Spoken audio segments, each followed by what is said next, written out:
we want the encounters to go quickly, right? Which means not having monsters that have 300 effective hit points on the battlefield, because we have to balance in accordance with gunslingers or void locks. You're on my list. They kind of are.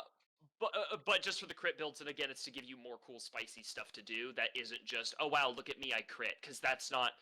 Real talk, crits aren't fun. I like that. I know that's probably crazy, and you're probably like, oh, the players are losing their mind. They heard that, and I swear half of them jumped. They hopped on the keyboard. Yeah, that's fine. Leave your comments at Drac. At Drac in the comments, not me. No, genuinely, any of you who are listening who are like, oh no, I think crits are super fun, you at me, we'll have a discussion about it, and that comes across as combative. I genuinely have I think I have very interesting thoughts. Well, they're certainly interesting. Whether they're good or not, we can find out in the concurrent discourse. But I think crits are boring. Crits are super, super boring. Obviously, they're very exciting for when crits happen, right? That whole thing of like, oh my god, I rolled a nat 20, like what we saw with our Crota's End raid, right? Like getting that nat 20 at the end. Oh, it was so good. It was so good. That's hot. We love that, right? But all we can do with crits, and Kitty hears me on this soapbox all the time. So Kitty, if you need to go like make tea or something, that's no, we're good. We're good. It's just the same thing I always tell you all the time. All we can do with crits is what you see in Voidlock, in 1E Gunslinger, with the way that things like Chromatic Fire and a lot of our weapon perks work, which crits are already so good and so powerful. We don't really need to tack on anything to crits. It's part of the reason why anything that does extra stuff with crits is like, oh, you do your proficiency bonus in damage in a radius around the thing that you crit. That's not exciting or cool. Like, real talk. And like anyone who's looked at how those perks work, you're like, oh, that's cool for it. Oh, the crit's fine, and I get to do this extra little thing when I crit, right? But that's the limit of what we can really do with crits. Because good lord, you've seen what's happened with like Final Draw when we put extra damage on crits. The problem becomes an even bigger problem. So all we can do is reinvent crit fishing as a mechanic to try to make crits a playstyle. But what you see in a lot of other modern tabletop RPG space are mechanics that what they've done is they've made your critical hit represent something closer to a precision hit, right? So like in Destiny, we hit critical hits all the time. At least I do, because I'm obviously really, really good at the game. Kitty, don't say anything. Well, at least you're... Look. You're not Revenant 19. You know what? That's true. True. You're not Revenant 19. This is a specific call out to a specific character in our campaign who cannot hit unless it's a crit. So 5% of the time is hitting. Yeah, and he hasn't done anything to modify his crit ranges as far as I'm aware. So he, maybe on one of his weapons, he crits on a 19 of the 20, and that's his tier 3. But like, no, that guy only crits or misses. He's batting like a 2, but those 2s are grand slams. That 2% of the time that he hits, it's a grand slam. Like his crit killed Crota, so like, you know, we could maybe I'm never gonna stop ripping Revenant about missing. Anyway, the point being, modern tabletop RPG design in regards to crits make crits not so swingy, but they make them a thing that a player can consistently build into, and that becomes a part of the playstyle, right? And it becomes a little bit more of a like a slight gamble, but like a tactical gamble playstyle of like, I'm gonna boost my hit mod so that way I hit the crit threshold of this target's AC, right? So like Lancer has a really one that I know very frequently, or that I utilize very frequently, which is effectively any result of an attack roll that's a 20 or higher is a crit. For those of you who only know 5e, you're like, wow, things must die really quickly. And they do, but that's for entirely different reasons and part of the other beauty of why Lancer's designed the way that it is. But all that crits natively give you is damage advantage. You roll the dice twice and you take the higher result. You don't get extra damage. You kind of do. Mathematically speaking, you get extra damage on average. Yeah, mathematically on average, yeah, you're doing higher. But your ceiling doesn't increase, your floor just increases, is really what happens. But what that allows the dev space over in Lancer to do, you can tack on all sorts of crazy stuff on crits. Oh, here's an extra d6 when you crit. Oh, when you crit somebody, they become blinded, or they become impaired, or you can inflict conditions on people when they crit. If I were to tell you, hey, when you crit something, they'd all immediately become blinded. You'd go, they're dead already. If I get to give that to one of our D&D players, they're dead already. The only thing that this would be relevant for are going to be boss monsters, and they're probably immune to the conditions that I'd be inflicting on crit anyway.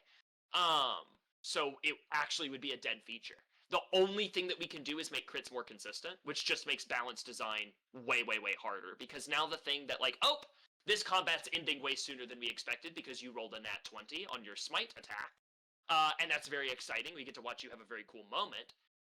That's it. They're boring. They actually make you play the game less. It's like the people that pay for levels in video games. You just paid more money to play less of the game you paid money for. Yeah, that you already paid money for. Yep. Yeah.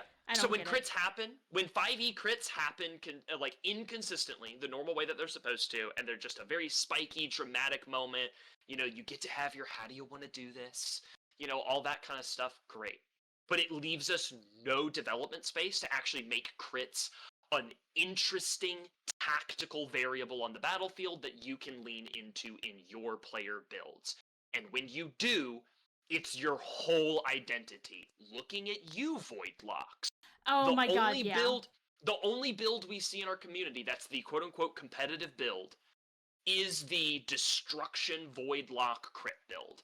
That does... And I heard this complaint from the gunslingers before, when the gunslingers get told that we're targeting them for their damage, which is valid. That like, this criticism is also valid, of like, they point to the Voidlocks and go, they technically do more damage than us and more consistently than us. And I hear you, gunslingers, you're not wrong. The math checks out.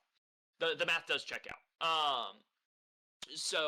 Because if you can crit on a 16 or higher, that's... One in four of your shots is a crit, and you've designed it to do as much damage as possible because you're a single target class, or single attack target class, which means you've got all of the dice in the world that goes on a crit, you've got all your stuff that increases it, limits the minimums, and you just do a million billion damage, and it's not interesting. And I would hazard to guess that if I were to develop something that allowed you to do more interesting things, like more engaging and actually kinetic things on the battlefield, like the treatment that Gunslinger's getting now, you'd probably have more of a time. If I made Voidlocks feel a little bit more like a caster, like a spell slinger, like you're throwing your abilities around, and when your abilities pop off, other ancillary effects occur, I mean, that's very Voidlock. That's very cool. And there's space for... And there's space for the Gun Witch archetype, right? Like, you can look at Shadebinder and what we've done with Shadebinder. It's a Gun Witch. They cast their abilities, they get to shoot their gun, they get to shoot their gun radder. I did it. I did the bit, kitty. You know, so there's clearly space for that. But the way that crits are, just increasing crit range as a core class feature and mechanic, it's not interesting. And also, if you don't hit it, it feels bad, because you've invested all of these resources on rigging a slot machine pull. But if you don't hit your trip 7s, then it feels super bad. Because now you're just shooting what else are you doing? Pulse rifle. Yeah. That's all you're doing. Yeah, I'm like, great, I shot a normal pulse rifle. Yeah. And that's... Yeah. Anyway. Yeah. So I push me off my soapbox. I do have to take you down from this because I know if I let you up there, you will be up there for the next hour. But yeah, and you know, there is a certain amount of fun. Again, monkey brain, the goopy gamer goblin brain. Thank you, Nakey Jakey. It loves the big numbers, and people absolutely love seeing those crits. And you know, part of balancing the game isn't just about how much can you do, but how is what you are doing affecting the experience of other players, because this is supposed to be a cooperative game. And if you have, because I know we have at least one Voidwalker who's come forward and who said that they feel like crap because they know they're not playing the optimal build, and that FOMO of missing out. Like, they want to play this build. They have this build that they want to do, and they want this to work. And, you know, in some cases, you can buff the other build to make it work, and in some other cases, you have to look at what's causing this issue. You have to look at this spike, and you have to nerf it. You have to bring it down. Because if you buff everything too much, at a certain point, it becomes an unreasonable game, especially for a TTRPG. A lot of the math needs to remain mental math, because we have to assume you're at a table and you're using dice, and you have at best your phone with a calculator app on it. And the calculator app, by the way, it's not a TI-81, right? It's the basic. You can do addition, subtraction, and some exponent factors. But there's probably going to be a bunch of people who heard that and like, oh, my phone does have that. It's like, yeah, of course you do, but we can't assume that you do. We can't assume that your phone has that. But for the most part, we have to assume, you're going to be playing this at a tabletop. You're going to be playing this pencil and paper style. You're going to be rolling physical dice, and we do take all of that into consideration when we are making our mechanics. They need to be manageable for non-digital tabletops. And we do have some other mechanics, and we do have some other pain points in the system that we're aware of that are not manageable outside of a digital function. So, and we're working on them. But looking at crits and looking at the current crit builds, they are too high. The amount of buffing we would have to do on everything else to make them competitive with crits makes the game it explodes and it becomes too unwieldy. It would flatten the game space. And not in the way of where it's like, oh, but we're all equal. That's great. We would literally have to spend so much time completely refactoring and designing the bestiary to the point that us leveling out all of the other class experiences to meet the damage potential that the crit builds are capable of doing, consistently capable of doing, it would just defeat the whole point. It would just defeat the whole point. And that's why we're moving to a... And we can do all that buffing, or we could just take the couple of builds and nerf them a little bit, and now we're at the same spot. What it is too, and like obviously it's going to be a nerfing of the damage, right? Like 2E Gunslinger, like there's no point in trying to argue that 2E Gunslinger does as much damage as 1E Gunslinger, right? Like there's no point in arguing that. There's just no point in arguing that. But the point is to also give you more to do, and more gameplay. Just actually more gameplay. So similar to like to Voidlock, because like if like, because obviously your Destruction Voidlocks, part of your identity is just doing damage and blowing stuff up. Like I hear you. But imagine too if that became something that you could more reasonably track or utilize. Like imagine if so obviously we've got a little bit of refactoring that we've been doing behind the scenes for Chaos Lock, mainly to try to make those mechanisms more engaging, more useful, and also more fun. And also you get to roll on the Chaos table, because if you're playing Chaos Lock, you want to roll on you actually get to roll on it now. That change is very, very, very fun. Very, very fun. I'm excited for the community to see that. But it's one of those things of like looking at that and going like, okay, Destruction Voidlocks, you want to do a lot of damage. You want to add on all that stuff. And that's also kind of in some ways a void identity, right? Like Night Stalkers enable more damage by making things easier to hit, enabling on point to trigger more, stuff like that, right? Like with Sunderstrike, or they're debilitating, right? They do that's one of the but enabling and doing a lot of damage it's a void identity. It's technically any class's identity, but there's an element with void and explosions and stuff like that, right? We all know those volatile void builds, right? From D2.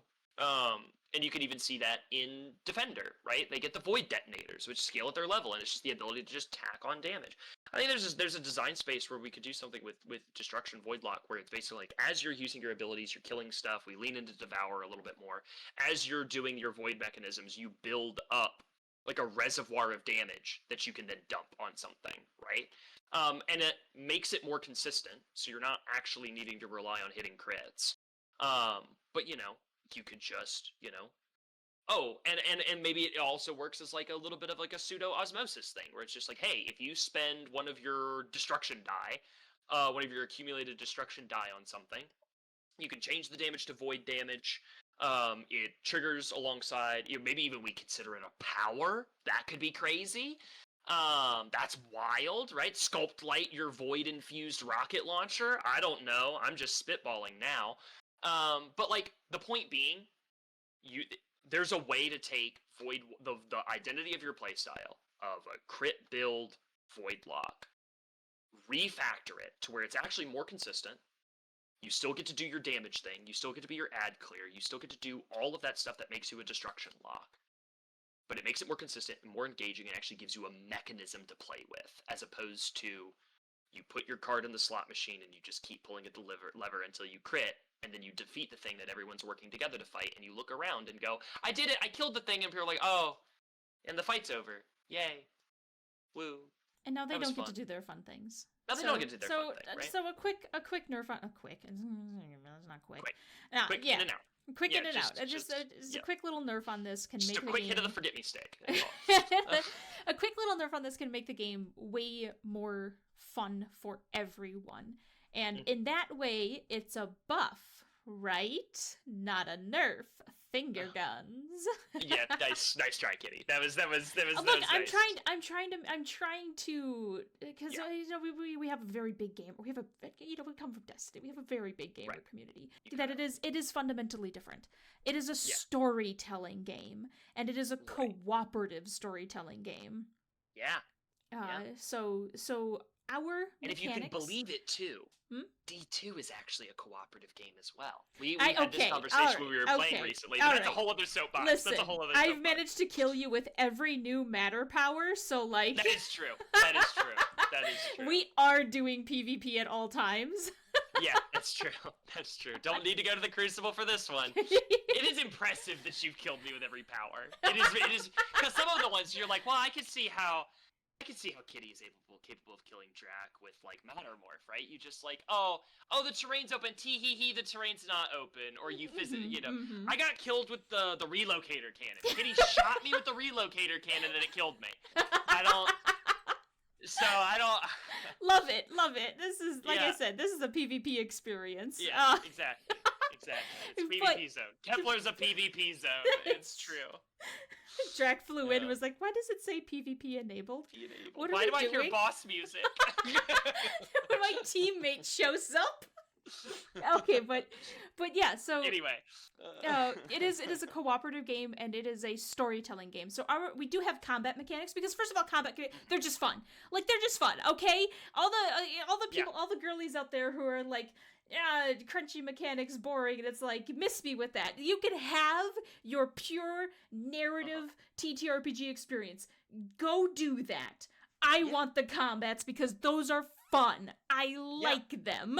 Exactly. Yeah. Well, and too, right? Like, combat adds the tension to the narrative, right? There's other ways to add tension, but it'd be like watching an action movie with no combat scenes, right? Like, it's not an action movie, right? And so, you know, that's part of the fantasy that we're playing into and telling here, right? There are tabletop RPGs that are purely designed to be narrative. They have like combat grade mechanics for social interaction. Yes. Right? And oh my god. Okay. I can't. I don't have too much time. We can't get too far off. We actually do not have too much more time, because I do have a session I have to run today. Oh, yeah, that's true. Okay. That's true. Well, we can pin that for another time. We can pin it for God, what were we talking about? What was the point of us doing this? Gunslinger, I think. Gunslinger. Right. Oh my god, that's right. We were talking about Gunslinger.